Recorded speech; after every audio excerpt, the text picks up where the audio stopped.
Maayos sa panahon ang mararanasan sa halos buong bansa ngayong araw po ng Lunes. Base po sa rainfall forecast ng Metro Weather, ilang bahagi lang ng northern ng Central Luzon, ng Panay Island at ng Mindanao ang posibleng magkaroon ng light to moderate rains. Mababa naman po ang tsansa ng ulan ngayong araw dito sa Metro Manila. At ayon po sa pag-asa ay wala pong namamataang sama ng panahon sa loob man o labas ng Philippine Area of Responsibility at tanging mga local thunderstorm o kaya ulang dulot po ng hanging amihan ang mararanasan sa ating bansa. Paalala po, stay safe and stay updated. Ako po si Anjo Pertiera.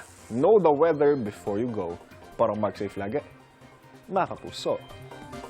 Kapuso, huwag magpapahuli sa latest news and updates. Mag-iuna ka sa balita at mag-subscribe sa YouTube channel ng GMA Integrated News.